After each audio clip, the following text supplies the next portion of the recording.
show.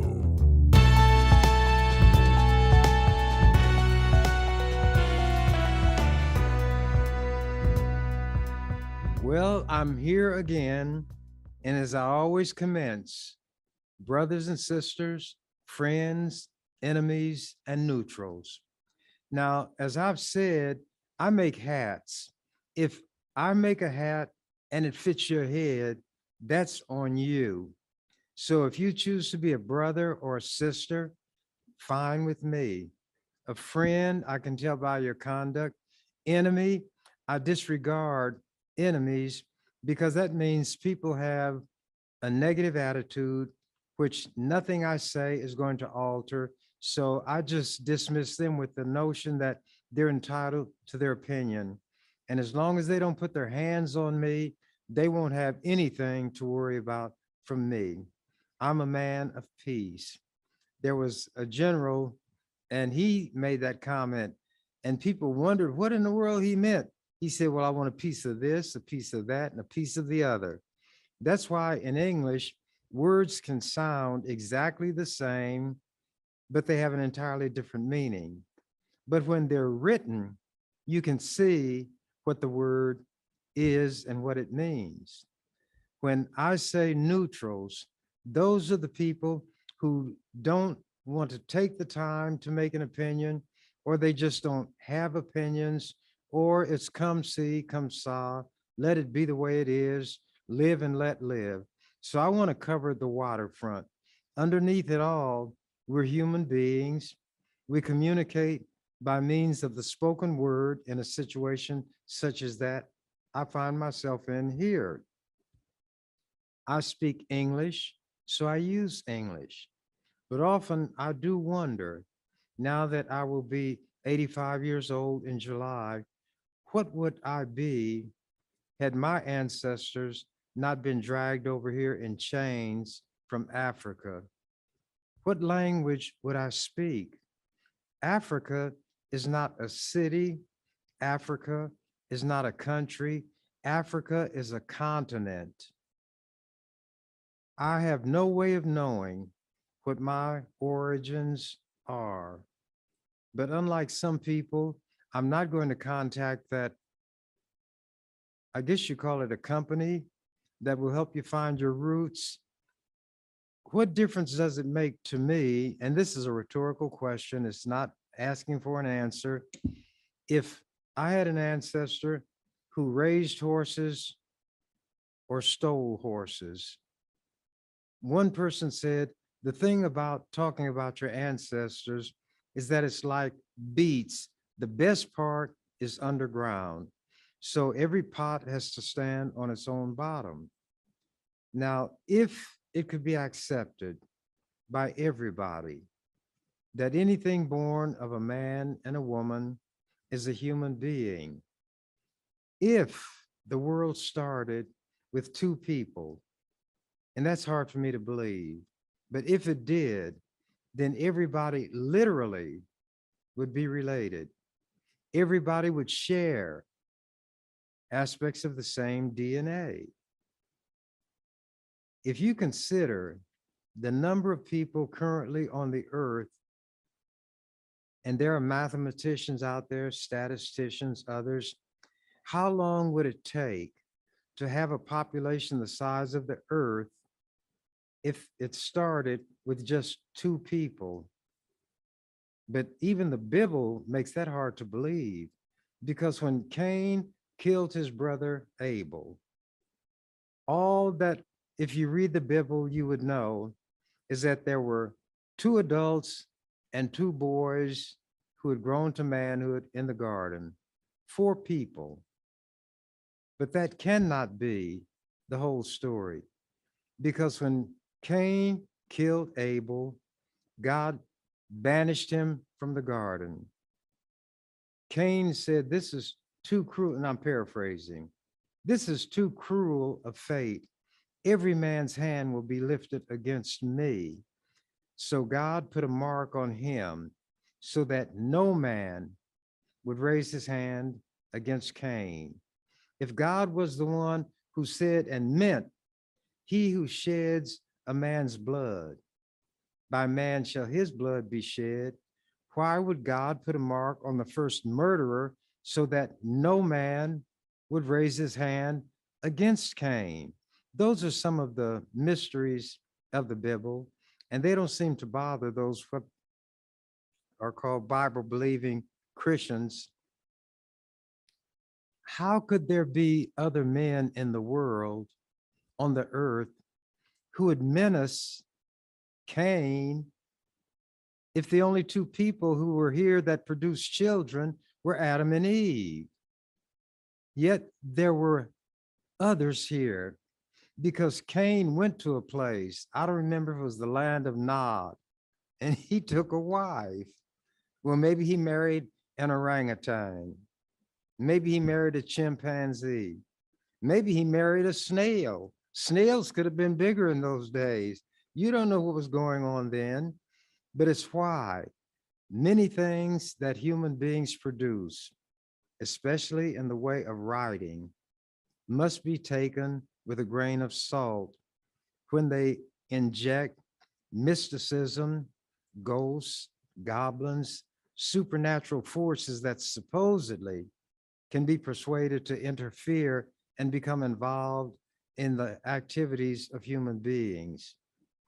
There is a verse and it says, the fervent prayer of a righteous man availeth much. There must not be very many righteous men. And what about the righteous women? The Bible, as Mark Twain said, and again, I'm paraphrasing, is an interesting book. It has murder, war, mayhem, and 2,000 or 3,000 lies, actually more than that. But I say to each his own, to each her own. If somebody disagrees strongly with you, nothing you say will make any difference. Why become angry because of a difference of opinion? And that brings me to the subject that I have difficulty staying away from, and that's Cyrus the virus, known otherwise as COVID-19. Now, there are other coronaviruses, of which COVID is one, and that is kind of a way of identifying this particular strain. The COVID stands for corona, CO, virus, VI, disease. Coronavirus disease is shortened to COVID. And by putting the number 19, then that lets you know the year that it was discovered. But there are other coronaviruses, and this one has begun to mutate. The Omicron, the Delta, there may be others. Some people say all of this is a hoax, that there are no such things as diseases. There should not be any vaccines. Well, to each person, his or her poison. And with COVID, the punishment goes with the sin. The sin carries its punishment. And I use the term sin advisedly, but the action carries its own consequences. You don't believe in vaccines, you don't want to get vaccinated. Well, there's a price that will be paid. And when it's paid, when it comes due, you will have to pay the piper. What I did before coming down today is to call Johnny Rogers. Johnny is about 14 years younger than I am, maybe a little few years more than that. But at any rate, he is now 70 years old from what I read in the paper.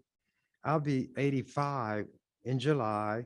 So let's say between 14 and 15 years older I am than Johnny. When I was cutting hair at the barber shop on 25th and Spencer, near 24th and Spencer in Dan Goodwin's barber shop,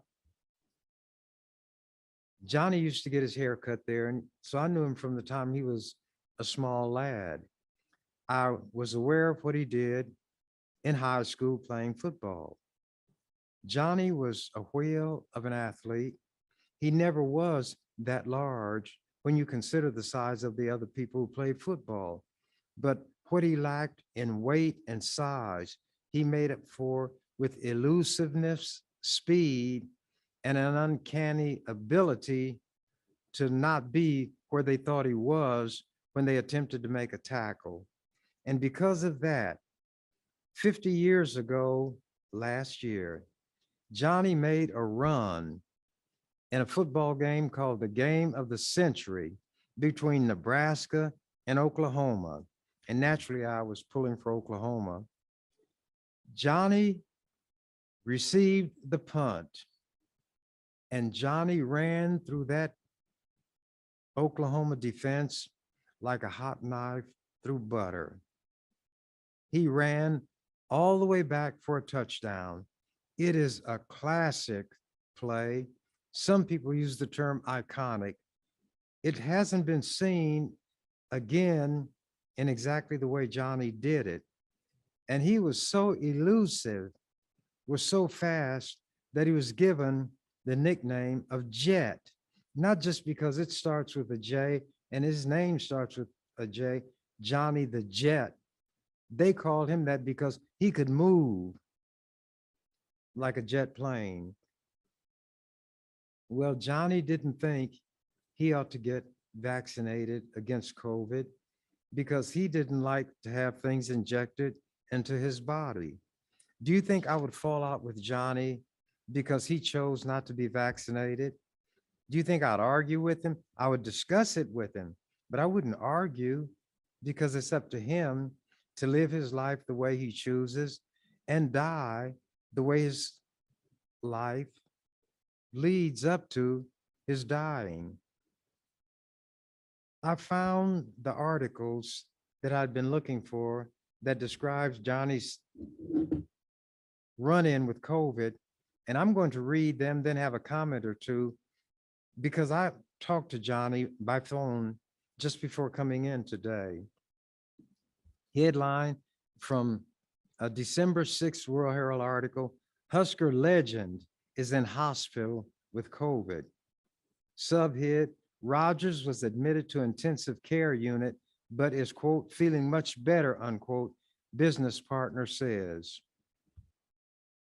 Husker football legend Johnny Rogers has been hospitalized in intensive care with COVID-19. Denny Drake, who has been Rogers' business partner for 25 years, said Rogers was hospitalized Thanksgiving morning at the Nebraska Medical Center. Rogers also developed pneumonia, Drake said. A few days after being hospitalized, he seemed to be doing better, Drake said.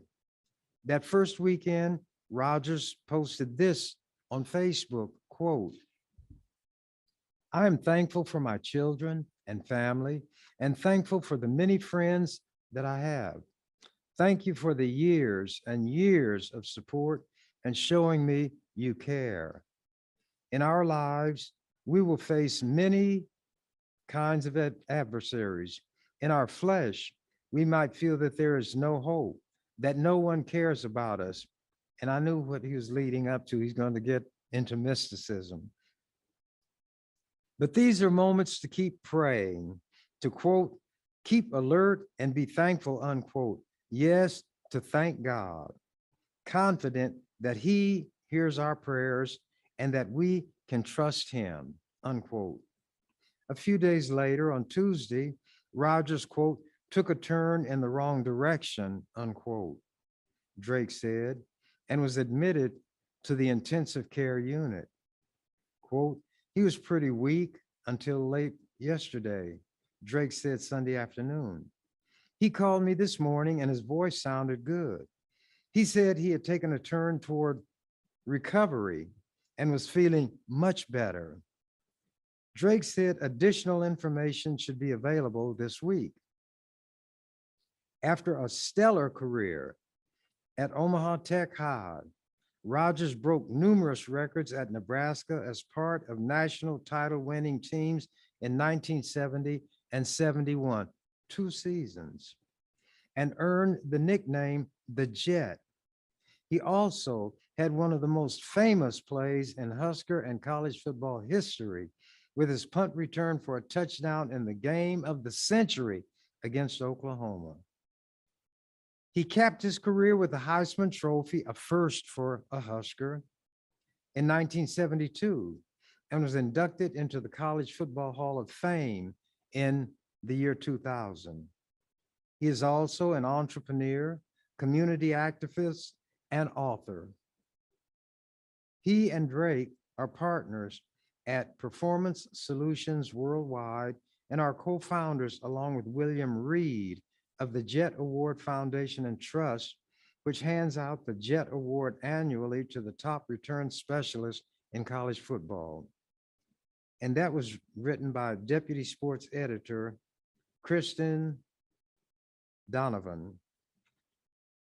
No, that's who contributed to this. Nancy Gardner wrote the article. Now here's the next one. This is December 15th, 9 days later. Rogers is back home after battle with COVID. Sub, he was unvaccinated, but urges others to get the shot. Little sips of air.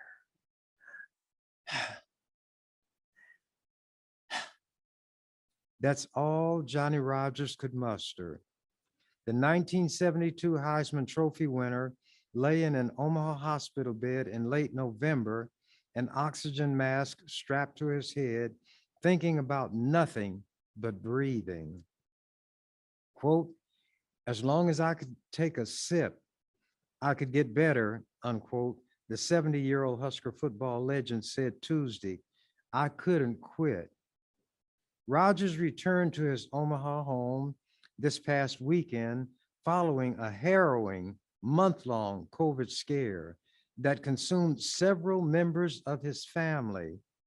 The Jet himself lost 35 or 40 pounds. His muscle and strength are gone. He still needs oxygen, quote, all day, all night, unquote. He suspects he'll need a year to recover. Rogers regrets that he hadn't been vaccinated against COVID. You all have heard that expression. Experience is the best teacher, and some will have no other. Johnny was one of those who would have no other. But the difference between Johnny and some hard-headed, thick-skulled people, Johnny learned from that experience. He has numerous friends, numerous admirers, family members, and he doesn't want them to make the same mistake he made. He's not speaking theoretically as I do, because I don't remember when I had any kind of sickness. I don't get sick. Even viruses and bacteria don't care much for me. They leave me alone. I'm an outcast among the disease causers. However, I don't take chances. I get a flu shot every year. As I said last week, I'd gotten a pneumonia shot several years ago, and I don't have to get another one. I never had a touch of pneumonia, nothing. I don't get a cough. I don't get headaches. I guess I ought not regret that too much. But at any rate, Johnny learned, and he doesn't want those he care about to go through what he went through. And I'm afraid that there are going to be people who know Johnny, and he's going to have to adopt what Jesus said about some people. They won't believe the one returned from the dead, and COVID will take them home, but they won't come back. But let me continue this article and finish it. I repeat, Rogers regrets that he hadn't been vaccinated against COVID. Quote, I have to recommend that people do get vaccinated.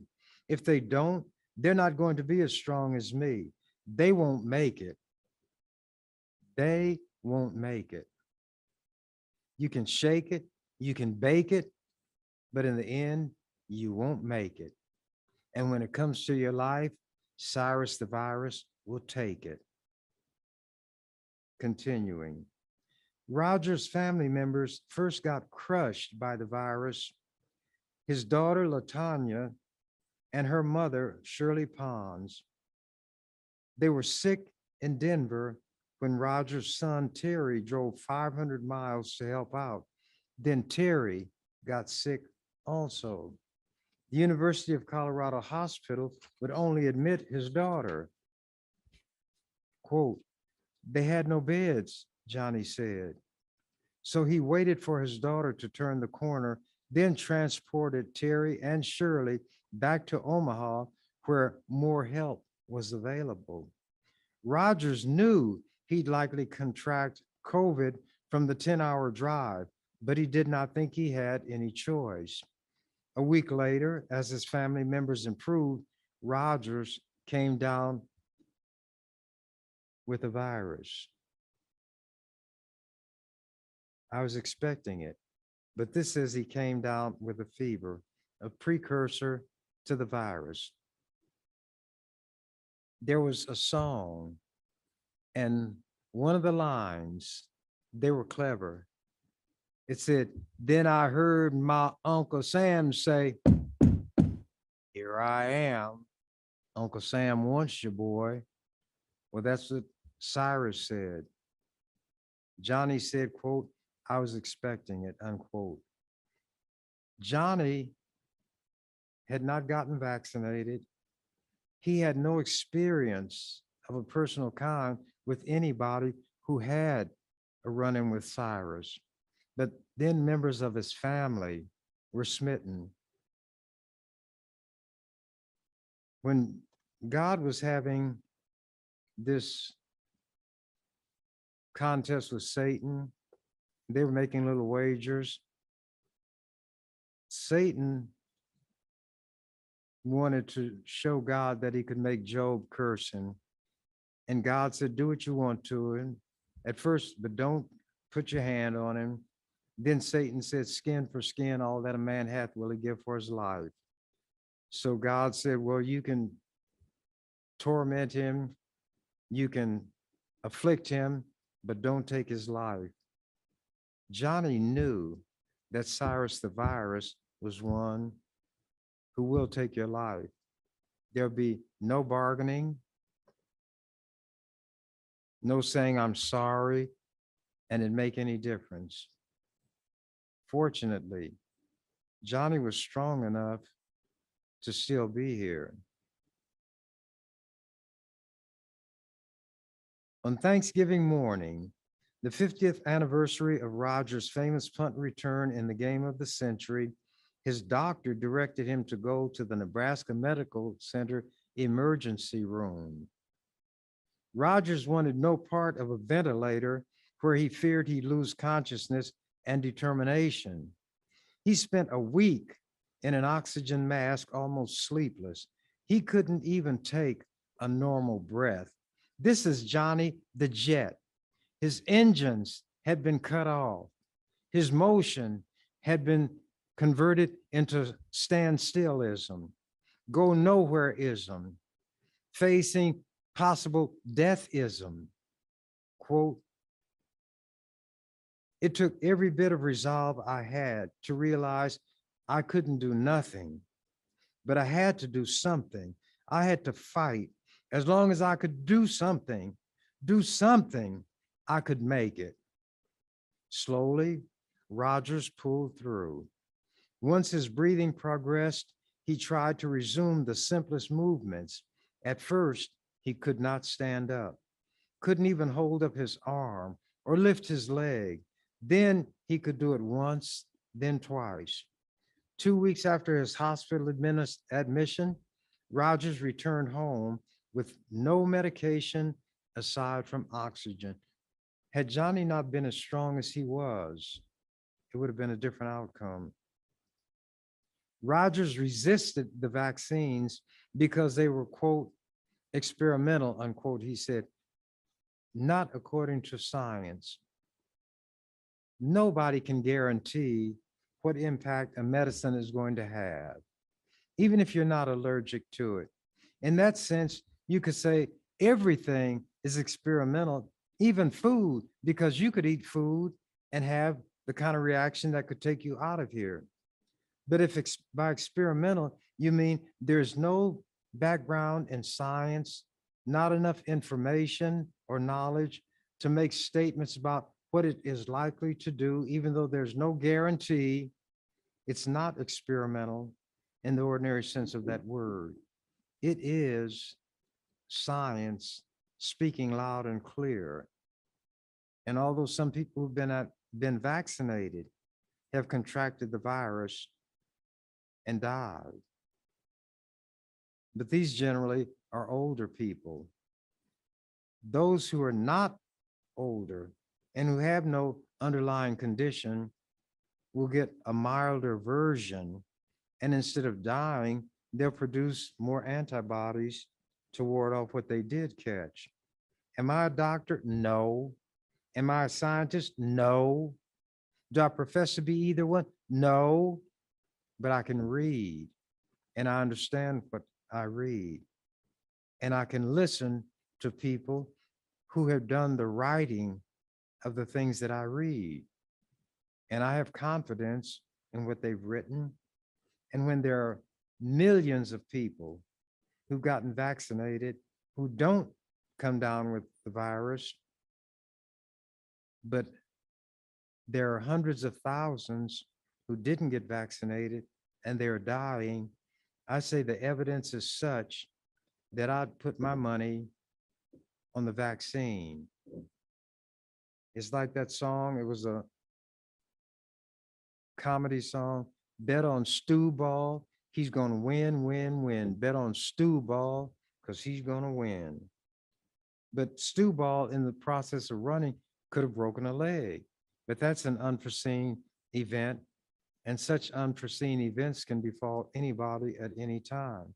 But Johnny wished that he had gotten the vaccination, and he advises those who have confidence in what he says based on his experience, they should get the vaccination. I'm going to go up at the beginning of this paragraph again. Rogers resisted the vaccines because they were, quote, experimental, unquote, he said. He did not want to put something unknown into his body, aside from the occasional bourbon and Coke. Quote, I'm so healthy, I'm an herbalist. But that was not enough to stave off Cyrus the virus, who is desirous to make us all expire. But Rogers said he's, quote, not doing the right thing if I don't point people toward the vaccine, even though it's experimental. You got to get all the help you can get right now because it's serious, for real. It ain't no joke, unquote. On Saturday, Rogers missed the Heisman Trophy ceremony in New York, his first absence since he won the award 49 years ago. That's what Cyrus the Virus can do. That day, Rogers received a phone call he'd been waiting for. His mother had died. Ardella Rogers had been confined to a bed for months with Parkinson's and Lewy body dementia. Johnny summoned the energy to spend a day with her last week. Upon her passing, he actually felt relieved. Quote, she was suffering more than me, unquote. Ardella and Johnny basically grew up together, Rogers said, just 14 years apart. Both accomplished a lot, escaping poverty and earning college degrees. Quote, we came a long way, but we had to come from something. She started us off. Life transpires too quickly, Rogers said, but the past month feels like much, much longer. His focus now is starting over. Johnny the Jet, like that first plane at Kitty Hawk, where several people gathered to talk, Kitty Hawk, South Carolina, where the Wright brothers, Orville and Wilbur, made the first flight. Oh, here's a little rhyme. The first plane to make a flight was made by Orville and Wilbur Wright. On the sand dunes at Kitty Hawk, several people came to watch and talk. And now I'll leave that alone and come back here and walk my way through this article, which has here and there a particle. Anyway, Johnny's focus now is starting over, getting back to normal. Quote, I don't want to be a superhero, but if I can get back to where I was, I'll be so happy I won't know what to do. Just give me back what I had and unnecessarily lost. I threw that in. Rogers has a favorite saying, quote, every day is game day, unquote. And this is no time to get complacent. Every day, friend Mike Yanni, and Yanni he sees me as an enemy. He's made a lot of money. He's an investor. He's a developer. He's the one who persuaded the Douglas County people to build that kid jail in downtown where no jail should be. No jail of any kind should be downtown. It's small. The rooms don't have enough space. There are things about it that were not acceptable to the jail standards people, but they're not in a position to say you can't build it. So already there's conversation going on about making improvements and it hasn't even been built. Not enough natural light, no place for recreation, and there will be an over-representation of Black people and Latino people, as always happens, because when white people hold the keys to the jail, they have more of us in there than their own kind. But anyway, everyday friend Mike Yanni calls and checks on him. Every day his son and daughter stop by. Rogers' sister, who lives across the street, comes over and mocks his arms that, quote, look like fingers. Hey, little man, she says, driving him crazy. Now I'm going to use the language Johnny used in this article. I don't use that language. I don't need it. It's beneath me. But I'm reading his words and I'm not going to prettify his words. I'm not going to translate and interpret his words. I will read his words and then I might comment. But I'm not going to read something that he didn't say because I don't use that kind of language. Continuing, but little moments of joy and laughter are emerging. A few days ago, a friend stopped by with fresh cookies. Them cookies were so goddamn good, I tell you. Guess which word I don't use? It's not cookies. It's that other one. Johnny's appetite is back. So is his sense of humor. Can you believe he spent the 50th anniversary in the ICU? Give me, game of the century, man. It was a hell of a fight again. Now here comes the word that I don't use like he used it. I had to kick COVID's ass. I had to kick pneumonia's ass, and they were fighting like a dog. We had it out. And I came from behind and pulled it out at the end, just like in the movie, unquote. Optimism propelled the jet as a kid from the river bottoms of North Omaha to the grandest stage in college football. And optimism kept him breathing all alone in the hospital. I was winning a sip at a time. That's what I told myself, and that's what happened. But the main thing Johnny wants people to know is that they should get vaccinated. And because I've discussed him from time to time, I wanted to come back with a report from him. I talked to him just before I came down here, and guess what Johnny had done? He had played a game of racquetball, excuse me. I was thinking of Rocket Man because of what he's doing. He's up and about, but he's not going to overdo it. He said he lost the muscles in his arms, all of them in his back, his rear end, his legs, all of it gone. But he's going to work his way back. And I told him that because of the conditioning that he had done in his early life, the shape he was in, he will make it back. And because his sense of humor is back, my nonsense came back. I said, Johnny, here's what I'm thinking about. Now, you've been described as an entrepreneur, entrepreneur, entrepreneur, something like that. That's a foreign word to me. And it is a foreign word. I don't speak anything but English. And some people would say that poorly, which is all right. If I'm understood, that's what counts.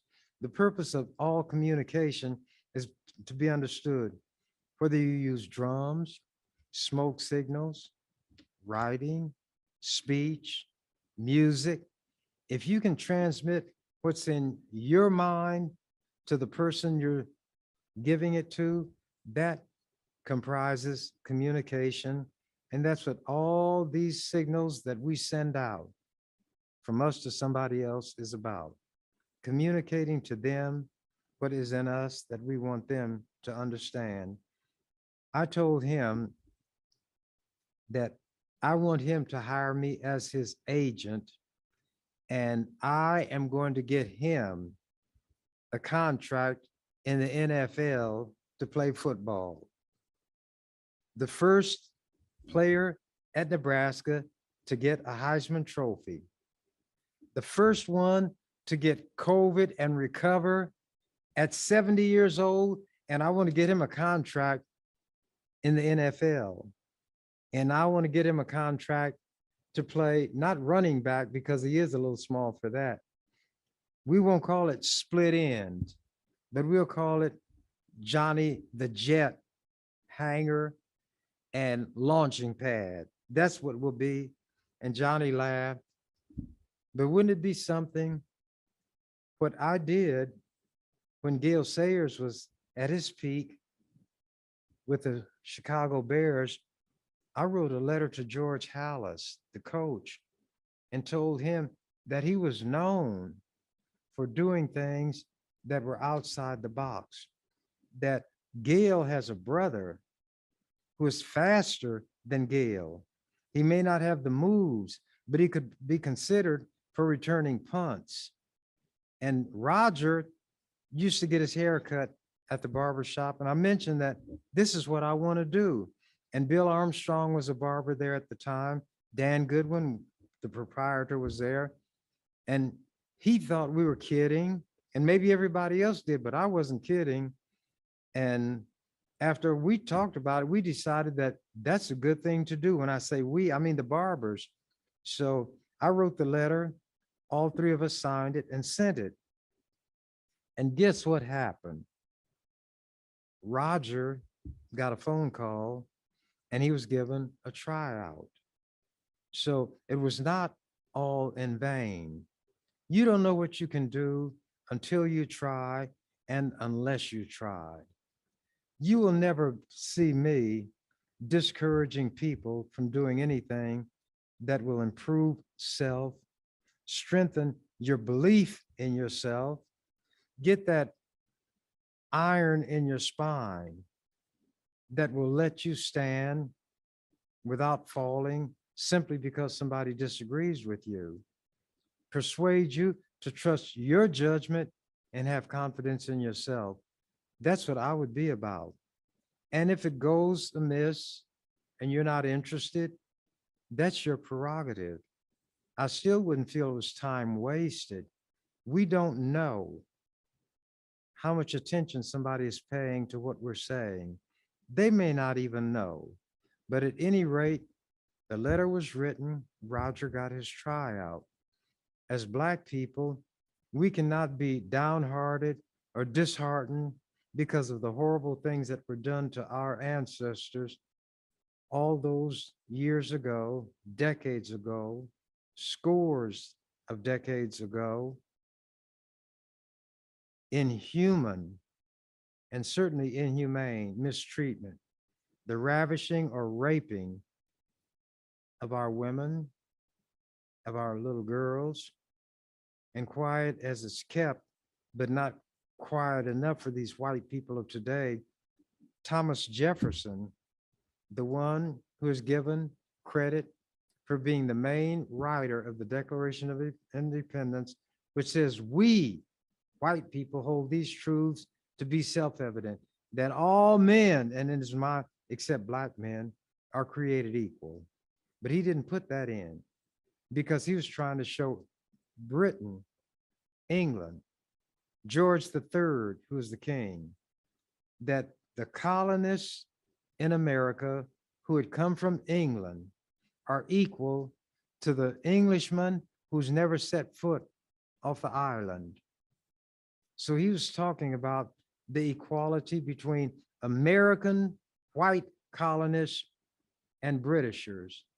He couldn't have been talking about black people because he had enslaved black people and was making babies on his female slaves. What do you think he thought about when he's wrapped up in her arms and having sex and will sell the baby who will be born? Oh, you all didn't know that Thomas Jefferson bred slaves for the purpose of selling the children that he produced? And he was a religious, righteous man. Although he was what they call an agnostic, he didn't know whether there was a God or not. And based on his conduct, he certainly didn't believe that there was any moral obligation he had to treat people with respect, dignity. He bred slave children. And slave is a word that has been rejected by a lot of people because it designates property. So they use the term enslaved persons. You don't lose your humanity, your personhood, because somebody through sheer brute force can put you in a state of servitude from which you cannot escape. And there were some slave men and numerous women who chose death over being enslaved. But old Tom and the rest of them, George Washington also had hundreds of slaves, knew how they could make you wish for death, but they wouldn't let death come. They would have somebody beat you until you were bloody. You had no strength. Then they would take brine, put a lot of salt in water, not to heal your wounds, but to give you increased agony, excruciating agony. And they would have the other slaves watch all of this. Listen to the shrieks, the screams, the pleading for death. And Thomas Jefferson, George Washington, Patrick Henry, John Hancock, Francis Scott Key, all of the white heroes talking a good game, engaging in these inhumane practices. They're known as the founding fathers. If you added to that, fathers of the greatest cruelty ever visited on one people by another, then they are the founding fathers, because they created a type of slavery that was unknown anywhere in the history of this world before or since. Slavery was not a word in other languages because nobody could own another.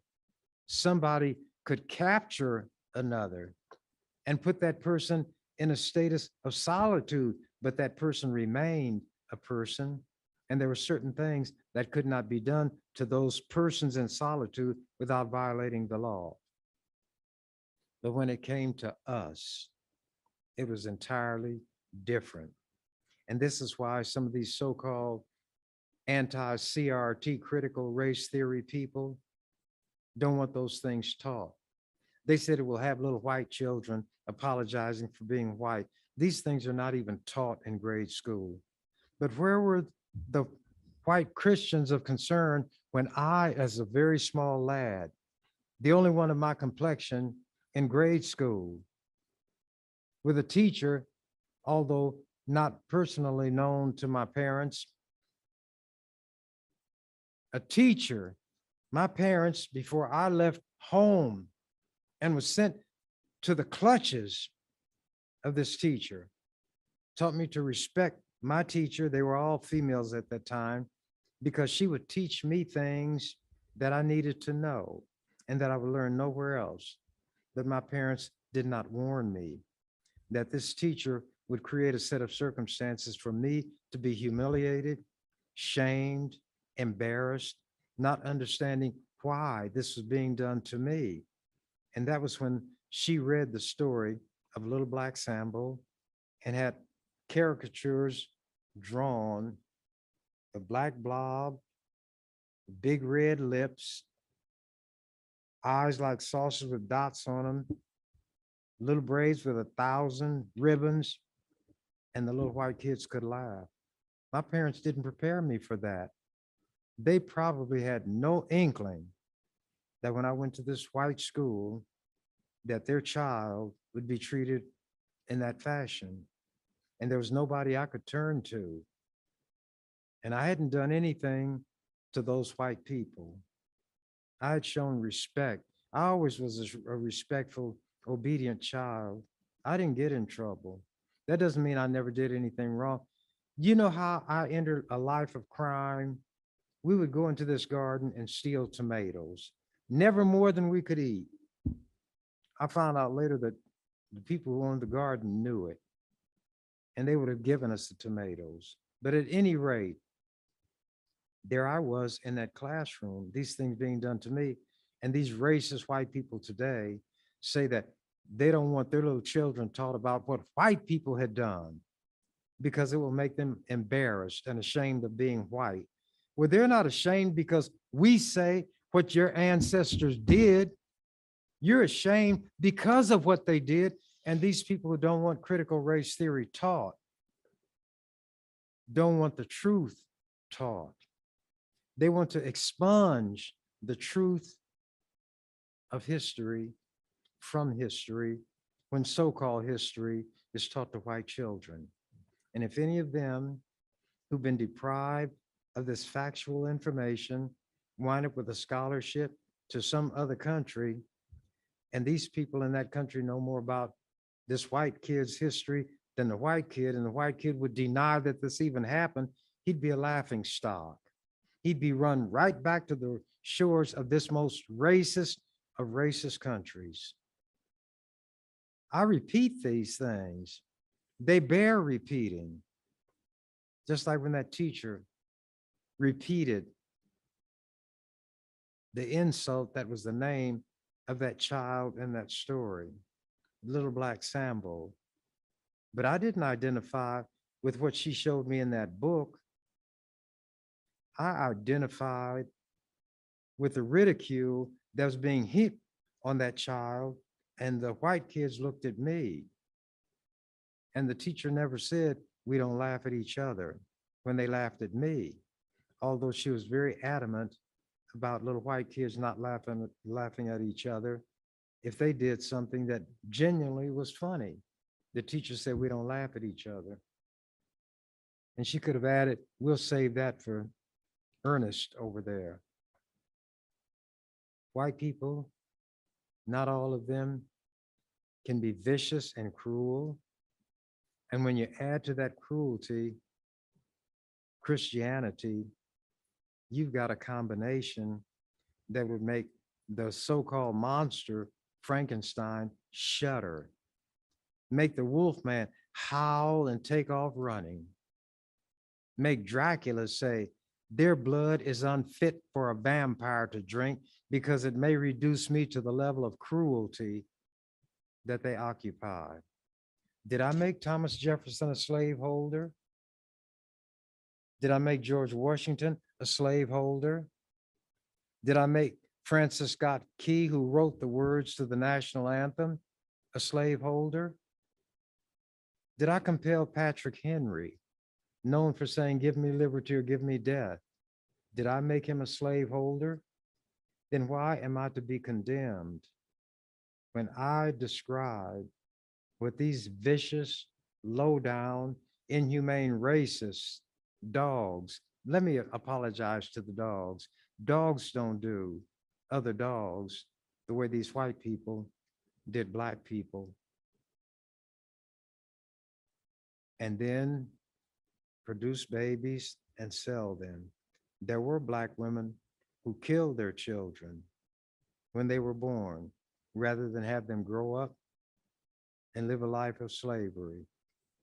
Frederick Douglass described a situation where this spoiled white woman had a baby and made the black woman take care of the child. And the black woman nodded off, and the white woman was asleep, and the baby started crying. And the white woman woke up and she was furious because her white baby in the arms of this black woman had done what babies do, and that was to cry. And the black woman had done what weary people do, was to fall asleep. But for that, it was considered a capital offense. And that woman went and got one of those big pieces of wood that were used for the fireplace and shattered this woman's skull, killed her, and was not charged with a crime. And yet this black woman was taking care of this white wench's offspring. And the little white baby would be reared to be just like its daddy. But see, I wouldn't refer to a child as an it. That baby was not responsible for being in this world. That baby did not choose his or her parents. But those people demonstrate why a man who's one of my favorite poets, he was an Irishman, said, parents are the very ones who should not have children. Unfit. It's hard for me not to discuss these subjects because this attitude that I'm describing informs the policies and practices in this country and its government. While boasting to the rest of the world about being a democracy, their legislatures are in the process of drafting legislation to deprive us of the right to vote, making it so difficult. There are some states where the lines are long, and if it's a hot day and you have a friend in that line and you give that friend a drink of water, then you commit a crime. You cannot give those people any nourishment or water. That's what these racist white people have put into the law, and they're the master race, yet masters of hatred, cruelty, and unspeakable wickedness. Elijah Muhammad had it correct as far as it went when he called them blue-eyed devils, but he owed the devil an apology. He owed the devil an apology. And these people professed to be Christians. For the last few days, I've been immersed, IMMERSED, immersed in studying about these so-called Indian boarding schools. They were supposed to be industrial training schools. And these little children were separated from the tribe of which they were a member, their parents, by compulsion. They were literally kidnapped, taken to these places. Their hair was cut off. And to Native Americans, hair, it's not magical in the sense of abracadabra, but there's a spiritual significance rooted in their traditions and culture associated with their hair. There was a little town in Nebraska where a school secretary cut the hair off these young Native American girls. And the parents objected, but that didn't stop it. Finally, they took the matter to court, where I'm sure they're going to win. But at any rate, that is the arrogance. These children were beaten bloody. I read about a testimony that a woman gave decades ago when Congress had gotten word about the cruelties being inflicted on these Native children, and she said that this little girl had done something, and these kids were farmed out to these white farmers and white people in these little towns where they were sexually abused, assaulted. They were supposed to be paid for the work. They never got paid. If they disobeyed one of these white people, then there was hell to pay when they got back to this cruel place. This one little girl came back and she was bloody. Her face was swollen, discolored, blood in her clothes. And this woman was an employee at the school. She was a matron. She asked, what happened? And the little girl told her that the superintendent had beaten her. This is testimony the woman gave before Congress. And when the congresspersons were stunned by it and asked, well, why didn't you say anything? She had been told that any complaints that were filed would be sent back to the school, so-called, and they had had it made known to them that they would be fired and never able to get a job again. So they watched this cruelty and were made unwilling co-conspirators. That's what happened to the Native children. And the slogan was that there's something wrong with being an Indian. That's the word that they used, although they had never been to India. Kill the Indian in the child and save the man. In other words, exterminate what is Indian in them, teach them to be like white people, live like white people, walk and talk like white people, but still be rejected. So the children were uprooted by force. The parents had no say so. If parents hid their children, then they would be punished because a very careful census was maintained. When a birth occurred, it was noted. And if there were not the requisite number of children based on the number born during a certain period of time, then there was hell to pay on the part of the parents until they gave up their children. In Canada, it was horrendous and led to investigations, not only in Canada, but on this side of the line in the United States. They found literally hundreds of unmarked graves of children. They used ground penetrating radar that would detect the bone. Radar, these are radio microwaves, and if they strike something that's hard, then it reflects the wave back and a machine picks it up. But at any rate, they began to find these hundreds of children's bodies. So they started checking things out on this side of the border, and the same thing obtained. There was one of these schools, it was the fourth one built in this country. There may have been 25 of the government held factories and churches, mainly the Catholic Church, but the Methodists, the Quakers, others ran these places, and the children were all victimized. And if you think that they would not be sexually abused back then when it was approved, look at what happens today with the sexual abuse of these children by Catholic priests who were covered for, even by the Pope. The last Pope who retired so that the current Pope could take over had been the Archbishop in Germany. His name was Ratzinger, and I called him Ratzinger the Rat. And the other day he made an apology about things he had allowed to happen in Germany in terms of sexual abuse of children by priests. That's what happened with these churches. And right now, while I'm speaking, there are what are called reconciliation groups that the church representatives are going to apologize.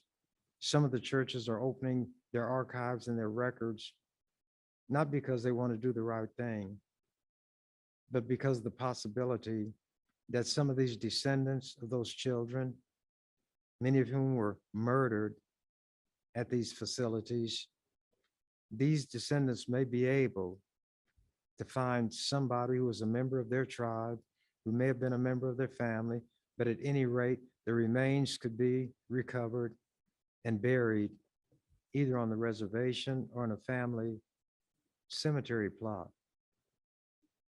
Now, I'm hated by a lot of white people. When I was in the legislature, not only was I the most known person in Nebraska, but the most hated man in Nebraska. That's why they amended their constitution to get term limits to get rid of one black man. But when I became aware of the fact that the university, the historical society, and museums had on display the remains of Native people, I got a bill and I had to fight to get it to make sure that all of the remains of Native people, whether they were in boxes, stored in closets, in display cases, had to be returned to the families if they could be determined. If that couldn't be determined, then to the tribe from which they originated. And if that couldn't be determined, to a tribe willing to take them and give them a respectful, decent burial. It was the first law of its kind in this country and became a model for federal legislation. Just as my resolution that said that no state funds should be invested in companies that did business in or with South Africa. Any funds that this state had for investment could not be invested in those operations. Well, naturally, the investment officer talked about how much interest they got and they could lose that. And I said, well, if you're talking about a return on your money, should the state go into the dope selling business? Because you can make a huge amount of money there. But Nebraska did not pass my resolution because they wanted to do the right thing. None of the arguments that I gave against the vicious kind of segregation known as apartheid in South Africa made any difference. None of that. So why did they do it? A white racist played into my hands. He gave the university $3,000 in Krugerrands. These are the gold coins that were wanted throughout the world because they had the highest content of gold. And the amount of gold weighed over 100 pounds. They had to send 3 vehicles to cart them all to the university. That racist played into my hands. There are people out there who hate me, but they've come to know that I was the master of the rules, parliamentary procedure, and controlling the legislative process. I could stop it when I wanted to. One black man outnumbered by 48 white people, and I could stop the legislature when I wanted to.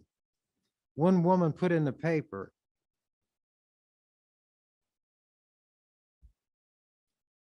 the governor may control the purse strings, but Ernie sets the agenda for the legislature.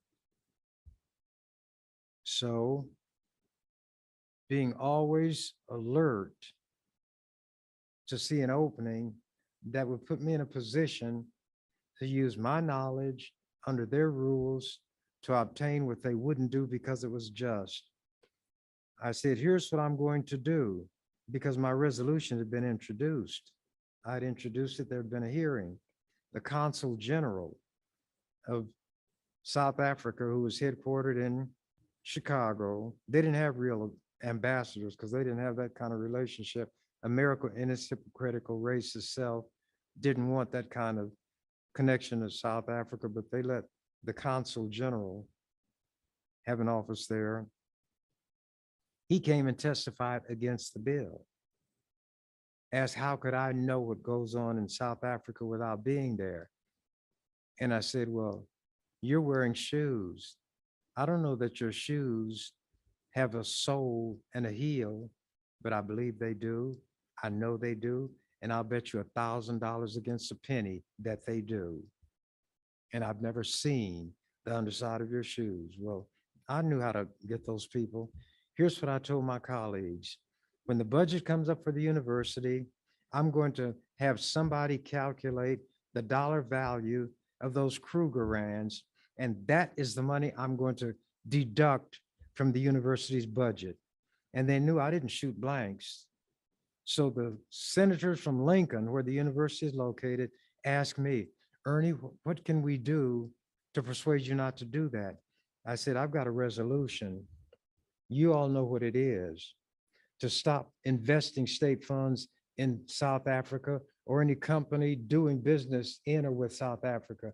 Pass my resolution and I will release the funds that go to the university located in Lincoln. And you know, those devils did?